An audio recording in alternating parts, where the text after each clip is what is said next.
Keep rolling, Rollo. Hi guys, this is Vikings episode 9? Second to last episode. And yeah.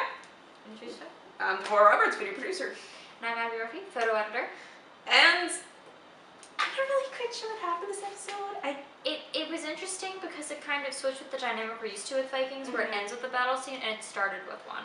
The battle scene in itself, I wasn't too impressed with. I think they've had much more impressive choreographed battle scenes. There was a lot of shaky shots. There was a lot of shots where I was just kind of like, that was terrible. It wasn't especially notable. I mean, instead of the cavalry, the horses, that was different. And obviously it was different. It was interesting. I was literally thinking as I watched these scenes, I'm like, okay, these scenes are great and all, but we know that they have consequences. It's going to happen to any of the main characters. Well, I was wrong. And then someone goes ahead and stabs Rollo. He gets run over by horses, He gets trampled, and the Viking are like, well, crap, and they start retreating, and then Bjorn's not happy, but whatever, and then Athelstan comes along and like just about as like the Englishmen are gonna kill him, he's like, wait, this guy's important, don't do that. So that happened. It was a lot like Floki's scene in a way back in like episode 2, where it's like you think that he's gonna die, but he's just like kind of impaled, and it's like kind of sucks for him at the moment. He's pretty seriously injured, and Rollo's they're gonna kill him off though. I don't think so either, but it's interesting because Rollo has been a major player this season, and he can, especially as we can see kind of from the previews of next season, they're gonna try to kind of act against Ragnar and his sons and try to overthrow. And Rollo was one of the key players, especially working with Siggy, and right now he's she was just not really good this episode. Yeah. But he'll be out next episode probably. Yeah. So he'll kind of be a weakness, another weakness for Ragnar, and that might be the thing that was interesting. This is more a setup episode.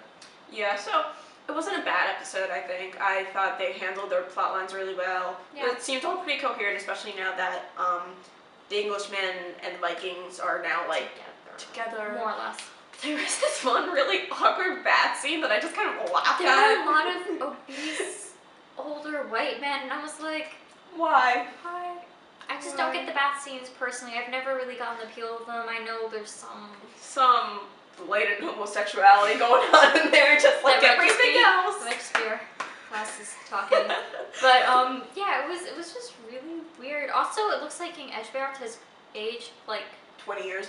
Yeah, I don't know what's up with that. I'm like, did maybe his sex last episode just kind of sucked the life out of him? Insane. Like Princess, what was it? Quenethra? I don't know how to say her name, but she's awesome. And I'm thinking maybe she's actually like an awesome like succubus. Succubus who's like sucking the lip. No, it's not a succubus because she doesn't like go to them in their sleep. Oh, she's just open about it, like a witch who sucks their life force by having sex with them. I don't know. That's my theory, and I think she's awesome. But we also got some old English this episode, some old Norse. Looked like Athelstan was translating and parsing in the beginning. I'm like, oh, I should do my homework. Athelstan had a really big role this episode, which I thought was really cool because we haven't really seen that in the last couple episodes. He got to ride a horse. Yeah. Something George liked or a donkey, to do. One of the two. It was a donkey at first, and then later he got a real horse, I noticed. And good for you, George. But yeah, it was just, he did have a really interesting role. He and Ragnar had that bro TP moment. Yeah. Which was cool. Ragnar was really angsty this episode, but as usual. He's usually pretty. He didn't really do much. He was just kind of like, I think, killing some people and kind of seeing that his leadership might not be leading people where he wants it to. I think my favorite part of this episode was probably when what's her name, Bjorn's love interest was always like, I want to be like Gartha. And I was like, yeah, you do. Who doesn't? But in defense of Aslog, she was like the classiest princess ever this episode. Oh my god, like this. It's taken them a long time, but I think they've finally kind of given her character enough time to develop to let her stand as a opposing force to Lagertha and not lose anything from her character because she frees for him. Yeah. And I mean, I think she's awesome in her own way. She's doing what she can, and it's like, you can't do that. It's like, well, I just did, and that's what nobles can do. I'm a princess, and I'm awesome. They're all the love for all the women in this show. I think that's personally all I have to say about this episode. Grade overall, I'd give a B, I think. Yeah, I give it B. It was solid. There wasn't a lot that happened, but I mean, well, there was a lot that happened, but not a lot resolved yet. So I'll be curious to see how the end of this season. Me too. Yeah, see if Rollo makes it. So yeah, we'll see you next week for the finale of season 2. Thanks for watching, guys, with us. And make sure to check us out on our Twitters because we will be live tweeting. Oh yes, lots of live tweeting. Lots of live tweeting. All right, guys. See you then. See ya.